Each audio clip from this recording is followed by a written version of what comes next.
ज्ञेयाकार सदा शुद्ध है। पहले मंगल चलिए। नमः समय साराय स्वानुभूत्या चकास्ते चेस्वाय सर्वभावांतराचि।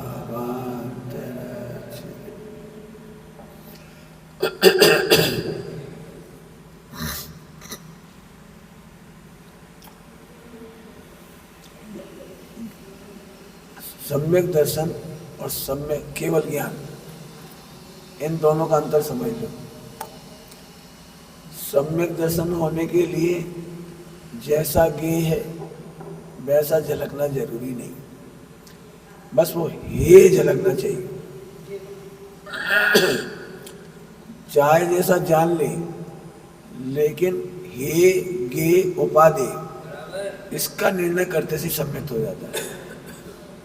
और केवल ज्ञान होने के लिए जैसा ज्ञेय है वैसा होना चाहिए। समझ गए? सम्यक दर्शन में और केवल ज्ञान में अंतर है। क्योंकि सम्यक दर्शन के साथ सम्यक ज्ञान होता है, तो सम्यक दर्शन हुआ हे गे उपाधि से। तत्वार्थ सूत्र का सूत्र बोलो, सत्सतोर विशेषाद लक्ष्य उपलब्धि ब्रह्मत्ववत्। क्या मतलब है कि अज्ञानी रस्सी को सर्प भी समझे और सर्प को रस्सी समझे तो भी सम्यक दृष्टि है, और तो भी उसका ज्ञान सम्यक ज्ञान है। अज्ञानी रस्सी को रस्सी समझे तो भी मिथ्या ज्ञान है। क्यों? क्योंकि उसका हे गे उपाधि गलत है। समझ में आया सबको? सम्यक दर्शन के लिए आत्मा झलके ये भी जरूरत नहीं है, केवल आत्मा उपाधि है इतना झलक जाए। आत्मा के प्रदेश दिखना जरूरी नहीं अनुभव में। आत्मा के बारे में तर्क भी नहीं मालूम, निश्चय नहीं, शुद्ध नहीं मालूम, तो भी सम्यक दर्शन हो जाएगा। क्यों हो जाएगा?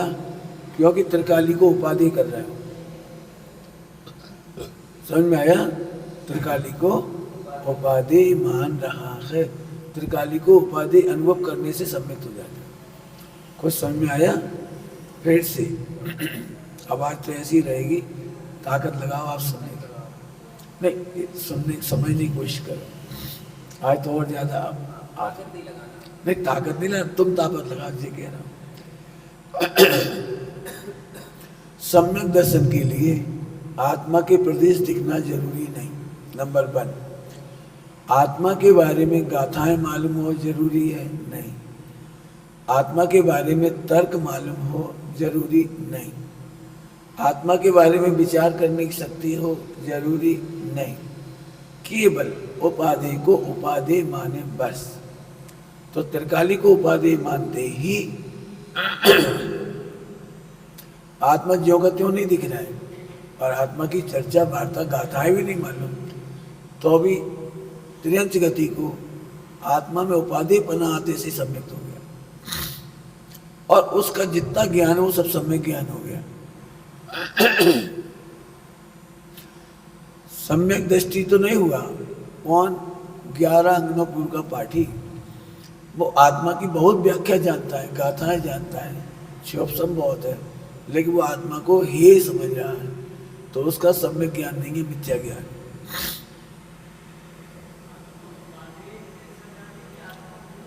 हाँ, वही भाषा तो ऐसी, मैं त्रिकाल उपाधि हूं, उसका भाव ये है।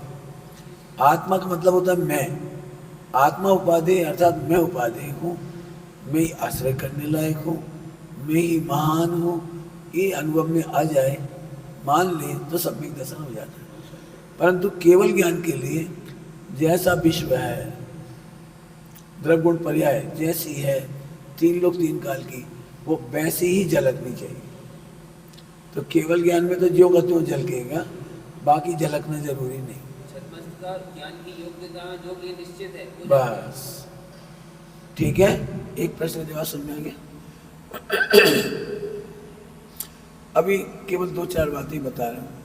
पंडित साहब की बढ़िया रचना है, सुख का है यही उपाय मात्र, ना निज का करो ना पर का करो।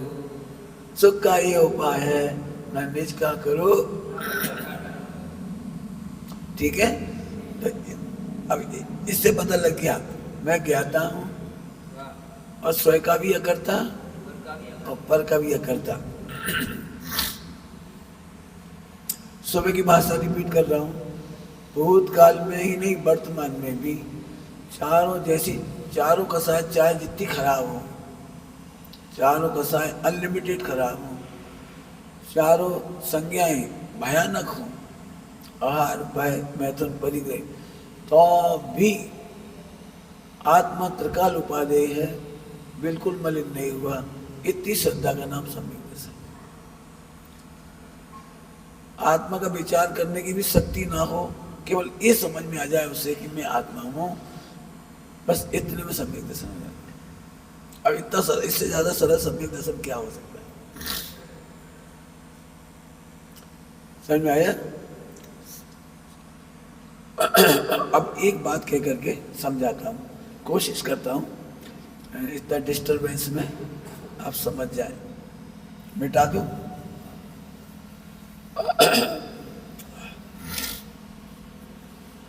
जिन बहनों को ये नहीं मालूम हो, चर्चा कर ले में, पूछ ले में, आपस में पढ़ ले में 2-4 बार। नहीं समझ में आया तो फिर पूछ ले में।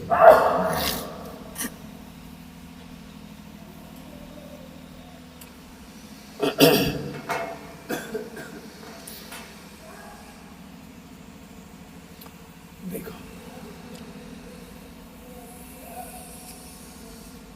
मैं ज्ञाता हूं और अकर्ता हूं।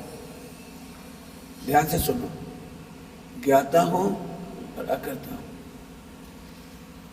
तो फिर अच्छे बुरे परिणाम का कर्ता कौन है? कोई आपसे पूछ ले, भूतकाल और वर्तमान के या भविष्य के अच्छे बुरे परिणाम का कर्ता कौन है? तो इसका जिनवाणी का उत्तर यह है,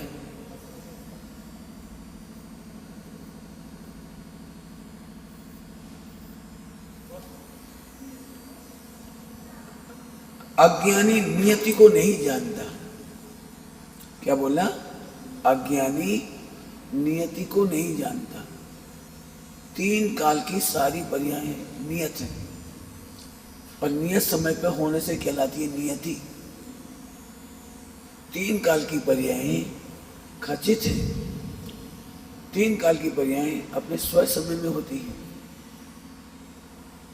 नियत समय पर होने से वो कहलाती है नियति। क्योंकि आप अपने अच्छे बुरे परिणामों की कर्ता नहीं हैं, तो आप अकर्ता का आनंद लीजिए, चाहे जैसा परिणाम हो, आप डरिए मत। सम्यक दर्शन के लिए इतना पर्याप्त है। कुछ समझ में आया? यदि आप अपने परिणाम करने बदलने जाएंगे तो बहुत परेशान हो जाएंगे। एक भी पर्याय कर नहीं सकते, बदल नहीं सकते। अब मेरे चर्चा में वस्तुपरक बात है, और हमारे दिमाग पर हावी होती है कि खराब परिणाम मत करो, संभल के चलो, अच्छे परिणाम करो, अच्छी संगति में अच्छे परिणाम होते हैं। होते कि नहीं होते? अच्छी संगति में अच्छे परिणाम कि वो तो नियत समय पर हो गए, इसलिए कहा है। लेकिन अच्छे संगति में अच्छे परिणाम हो तो केवल ज्ञानी के पास अच्छे क्यों नहीं हुए? 11 अंग 9 पूर्व के पाठी की क्रियाएं बहुत अच्छी थी और संग भी बहुत अच्छा था। भावलिंगी संतों के साथ थे, तो उन्हें सम्यक्त क्यों नहीं हुआ?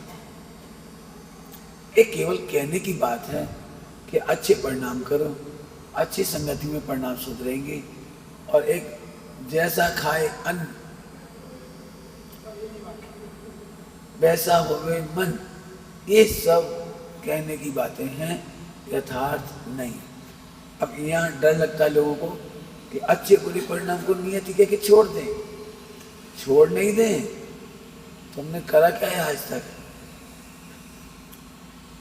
तुमने नियति को बदलने की कोशिश की है, लेकिन आप प्रत्यारों नहीं उठा के देख लो, नियति को सर्वज्ञ नहीं बदल पाए, द्वारका जलने से नहीं रोक पाए, आदिनाथ भगवान मन परिज्ञानी हैं, अवधि ज्ञानी हैं। आपकी भाषा में कहूँ तो अवधि ज्ञान में जानते भी हैं कि 1000 वर्ष बाद केवल ज्ञान होगा। तो उस नियति को बदल पाए कि नहीं बदल पाए? सुनोगे सभी लोग ध्यान से? परिणाम सुधर गए, इसका नाम आनंद नहीं है। नियति को जानकर बदलने का भाव मिट गया, इसका नाम आनंद है। क्या बोला?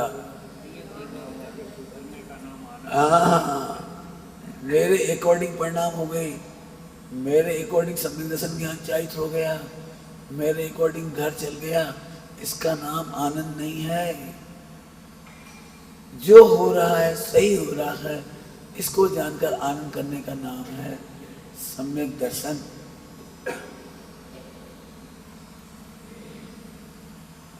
मैंने कौन सी लाइन गाई थी?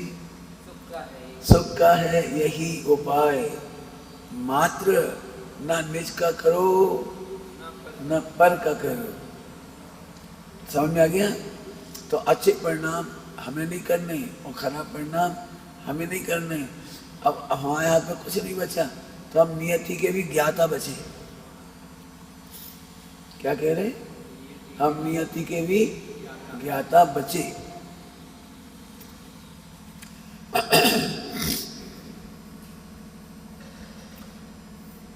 आत्मा का एक विशेषण है 14 नंबर की गाथा में, नियत।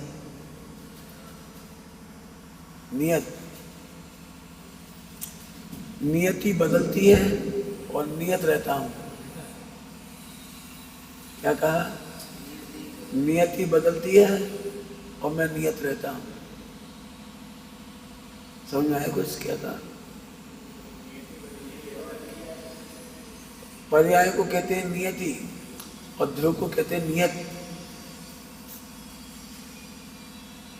क्या कहा? पर्याय है नियति, उत्पादव्य को कहते हैं नियति और ध्रुव को कहते हैं नियत। ध्रुव कभी नहीं बदलता और नियति बदलती है। केवल ज्ञान नियति है और ध्रुव नियत है। 14 नंबर की गाथा में देखिए। समझ में आ गया?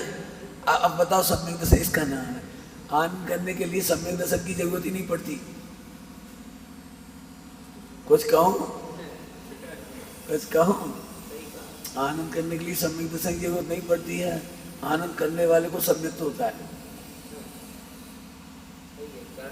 सम्यक दर्शन के बाद आनंद नहीं होता है, आनंद के बाद सम्यक होता है। क्योंकि सम्यक दर्शन है नियति और आनंद हो रहा है नियत का। क्या कहा? सरल हो गया? कितना सरल हो गया? क्या कह रहे हैं? जो आनंद वाली परिणति वो भी नियति है। जब आना तब आएगी, अपने समय पे आएगी, मुझे उसकी भी चिंता नहीं है। सम्यक दर्शन का आनंद सदा नहीं रहता, निर्विकल्प स्व संवेदन का आनंद सदा नहीं रहता, फिर भी आनंद रहता है क्योंकि मैं नियत हूं। समझ गए? समझ गए? चर्चा करो आपस में। मैं तो नियत हूं, सदा हूं, इसका आनंद चलता रहता है। आनंद घटता बढ़ता रहता है इधर, वो नियति बदलती है। तो बदलने वाली नियति पर्याय कहलाती है और नियत रहने वाला वही रहता है। दृष्टांत देके समझाती है। दृष्टांत सुनो। पति पत्नी में झगड़ा होता है, फिर भी आनंद रहता है। झगड़ा और आनंद एक साथ कैसे रह सकता है? कि झगड़ा होता है टेंटेटिव, तात्कालिक, लेकिन इन्हीं के संग रहना है पूरे जीवन। इनके ही घर में भोजन मिलेगा, इनके ही घर में इज्जत मिलेगी, यही मेरी बीमारी का इलाज कराएंगे, यही मुझे तीर्थ यात्रा कराएंगे। पति ही शरण है, पति ही शरण, ये सम्यकता है, माने आनंद है।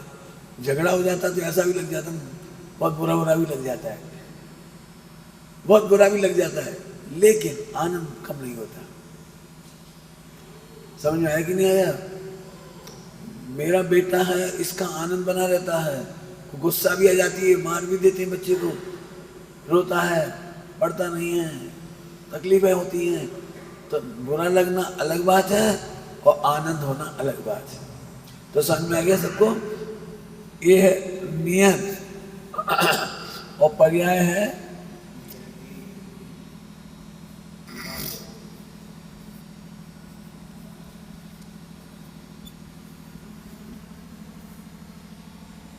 हाँ, ये आनंद का आधार इधर है। और केवल ज्ञान नहीं होने पर भी आनंद, सम्यक दर्शन नहीं होने पर भी आनंद। सम्यक दर्शन बाद में नाम पड़ता है उसका।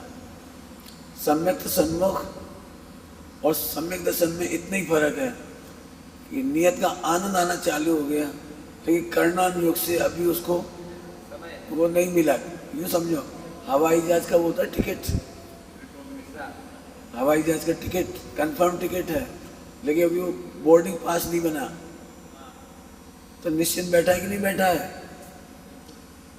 टिकट कंफर्म है, बोर्डिंग पास नहीं मिला है, हवाई जहाज में नहीं बैठा है, अभी लाउंज में बैठा हुआ है, तो भी मस्त बैठा हुआ है। हवाई जहाज आएगा, बोर्डिंग पास मिलेगा और हम चले जाएंगे।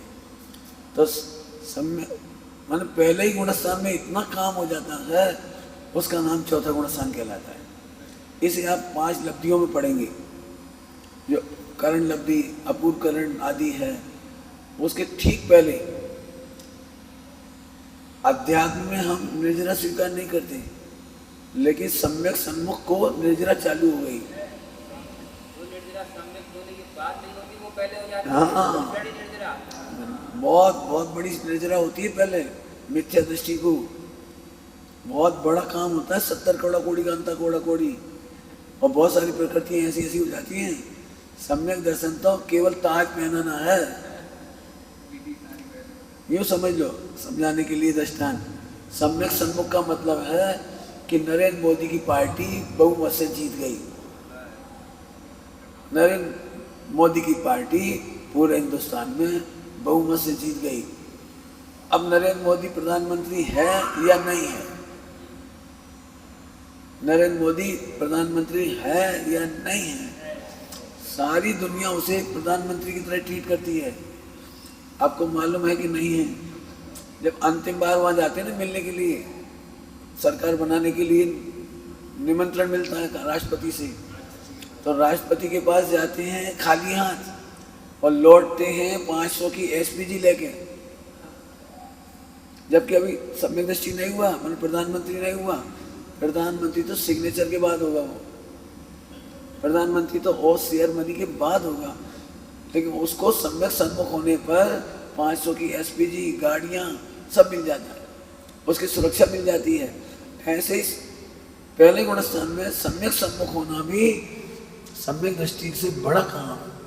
सम्यक दर्शन में तो केवल तिलक हुआ। आपने देखा प्रधानमंत्री की ओथ सेरेमनी 2 मिनट निपट जाती है, 2 लाइन बोलता है, ज्यादा थोड़ी बोलता है, वो साइन कर देता है, इसका छुट्टी हो जाती है, इसका तो अपना काम करते रहो। तो 2 मिनट का ओथ सेरेमनी के पहले बहुत काम होता है, चुनाव होती है, बहुत मेहनत। ऐसे यहाँ पर 7 तत्व का अभ्यास करके चुनाव हो जाए, लक्षण से लक्ष्य को चुनो और सारा काम हो जाता है। इसके बाद तो केवल सम्यक दर्शन होता है। इसलिए मैं कह रहा हूं सम्यक दर्शन का आनंद नहीं करना है, ध्रुव का आनंद करना है। सम्यक दर्शन का आनंद मिथ्यात्व है और ध्रुव का आनंद सम्यक है। क्या कह गई? सम्यक दर्शन का आनंद मिथ्यात्व, मैं सम्यक दृष्टि, मैं सम्यक दृष्टि। अमुक रात को सम्यक दर्शन हुआ था, एक बार ध्यान में हुआ था, एक बार मजा आ गया था, उस दिन से सम्यक दृष्टि। तो जो सम्यक दर्शन का आनंद ले रहा है वो तो है मिथ्या दृष्टि, और जो नियत का आनंद ले रहा है वो है सम्यक। ठीक है, सम्यक दर्शन और सम्यक सन्मुख, इनमें मामूली से अंतर रह जाता है, वो तिलक होता है, और सम्यक सन्मुख उतने ही आनंद आता है। और इसलिए 5 लब्धियों में विशुद्धि लब्धि, प्रायोग लब्धि, करण लब्धि, ये बहुत अच्छी लब्धियां हैं, इनमें निर्जरा चालू हो जाती है। ठीक है, तो एक बात तो ये बताई, दोनों बातें बता दी, कुछ और पूछना है?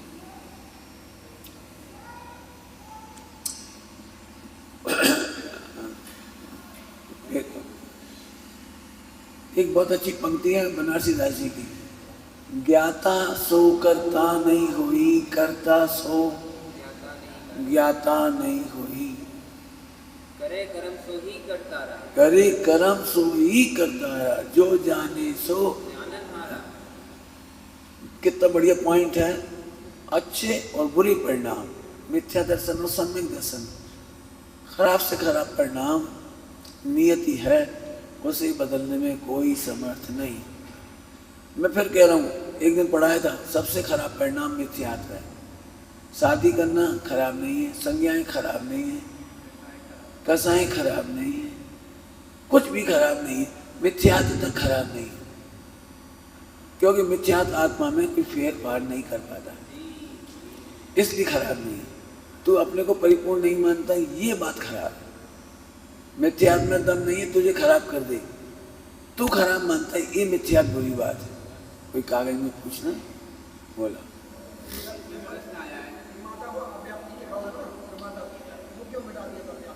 वो क्या है, आत्मा त्रिकाल प्रमाता है, आत्मा तो त्रिकाल प्रमाता है, तो इसलिए वो तो सही है, अव्याप्ति गलत है। अंश है, प्रमाता अंश है, तो अंशी का श्रद्धान नहीं करता, तो एक गुण का श्रद्धान नहीं होता, इसलिए मिटा करके अंश अंशी कहा। अंशी कहलाता है पूरे अनंत गुणात्मक ध्रुव, और एक अंश है प्रमेय। यदि प्रमेय मात्र कहेंगे तो गलत है। 47 शक्तियों में ज्ञान मात्र कहा, तुम मात्र ज्ञान नहीं कहा, मात्र ज्ञान नहीं कहा। क्यों? एक गुण नहीं है प्रमेय मात्र, प्रमेय मात्र एक गुण नहीं है, प्रमाता भी है, प्रमेय भी है, और भी बहुत सारे गुण है, ज्ञान दर्शन सुख भी है। इसलिए प्रमाता मात्र को अंशी मानने का दूषण आएगा। प्रमाता अंश है, प्रमेयत्व अंश है, और वो उसको अंशी नहीं माना जा सकता। इतना समझाना था, बढ़िया पूछ लिया, कोई दिक्कत नहीं। और कुछ इसीलिए कह रहा हूँ, इसको अभी और चर्चा कर लीजिए, गरिष्ठ पाठ है, केवल जानकारी सरल लग सकती है, आपको रोज घटाना आना चाहिए, अपने जीवन में घटाना आना चाहिए। समय हुआ, और कुछ प्रश्न? बस ठीक है। निज निधि निज में बताई, अनंत उपकारी, उसके लिए